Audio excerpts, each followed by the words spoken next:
Inventions That Changed the World by David Mall. Penguin Readers, Level 4. Text copyright David Mall 2005.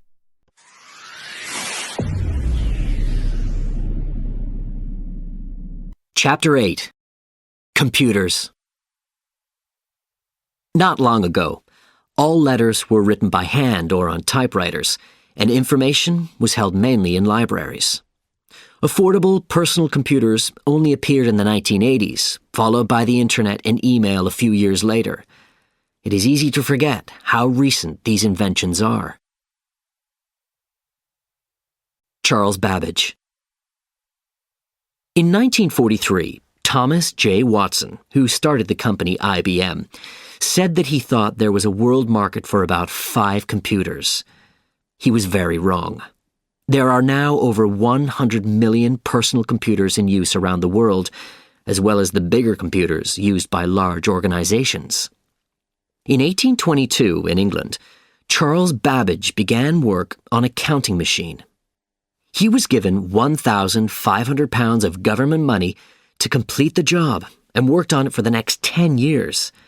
This became known as the difference engine number 1.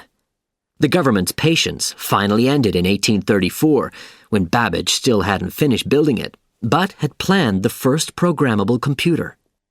This included programs, written using cards with holes in them, a reader which was able to get results from the information, and a memory, all the things that were found in later computers. Babbage asked the government for money to make the new machine, but was refused. He then built the difference engine number 2.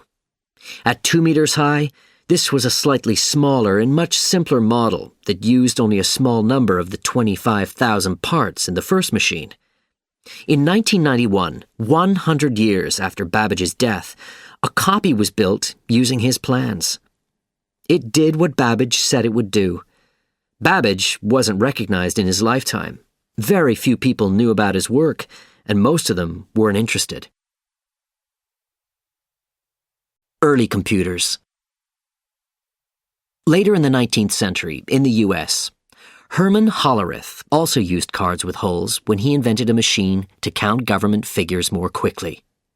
The 1880 population count had taken 8 years, and people were worried that the 1891 would take even longer. Hollerith's machine, which used electricity to read, sort, and count the cards, did the job in a year.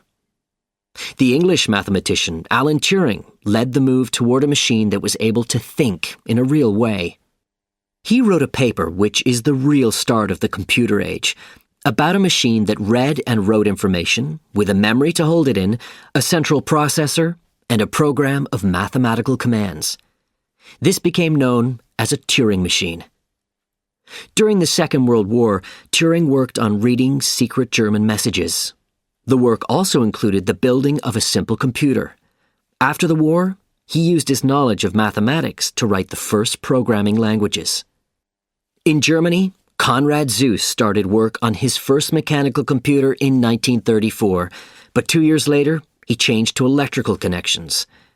In 1940, the war interrupted the building of his third computer, but after a year, he left the army and completed the Z3, an electrical machine which was controlled by a program.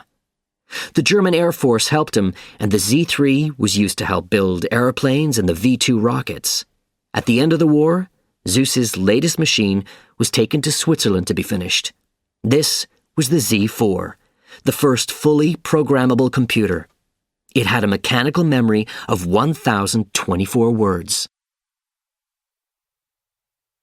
From large machines to small. The first of the modern all-electronic computers was the ENIAC, built at the University of Pennsylvania. It was begun in 1943 and used by the U.S. Army. It was 150 square meters in size and needed an enormous quantity of electricity. It also became very hot, and this was a great problem. The first computer for business use, the UNIVAC 1, was also used to count population. It became famous when it said that Dwight D. Eisenhower would win the race to become president in 1952. Its operators refused to believe this and reprogrammed it for a more likely result. When Eisenhower won easily, somebody said, "The problem with machines is people." In the late 1950s, the transistor was invented.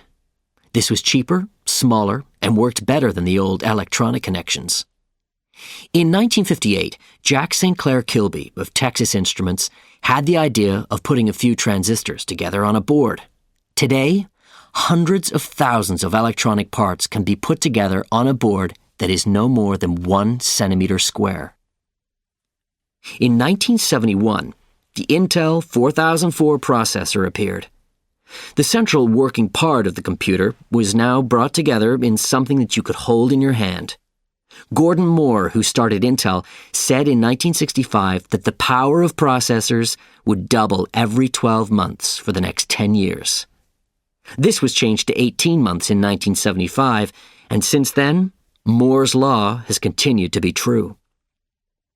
In 1965, U.S. engineer Kenneth Olson produced the PDP-8. This was a machine about the size of 2 televisions, and it sold for $18,000, much less than the $1 million cost of larger computers. It was a great success with scientists and engineers. The first 3 personal computers appeared in 1977. The best of these was the Apple II. 2 years before, Stephen Wozniak had built and marketed the Apple I. This had no case, all the electronics could be seen, and it was only for serious computer hobbyists. Wozniak's friend, Steve Jobs, asked him to build a machine that more people could use. The result was the Apple II, which sold for $1,298. Among a number of computer hobbyists in California were Bill Gates and Paul Allen, who started Microsoft, later Microsoft. IBM, which had seen the success of the Apple II, was interested in selling its own machine. Microsoft was given the job of writing the operating system. IBM could use the system, but not own it, so Microsoft received $10 for every copy sold. IBM had failed to realize that systems, not machines, were going to make money in the future. This was possibly the biggest mistake in the history of computers. Large numbers of companies produced copies of IBM machines, but every machine, about 30 million in the 1980s, used Microsoft systems. The power of IBM meant the business followed its lead, and the Apple machines were mainly bought by home users or by people who needed good drawing systems. In 1971, IBM produced the first floppy disk. This came in a paper packet and was 20 centimeters wide, but it was still a great improvement on the tapes that had been used before. The modern 9-centimeter disk was first produced by Sony in 1981. The Internet. In 1969, several university and government computers were connected together by the U.S. Department of Defense so scientists in different parts of the world could share information and work together. 2 years after this, a program for sending electronic mail, email, was written.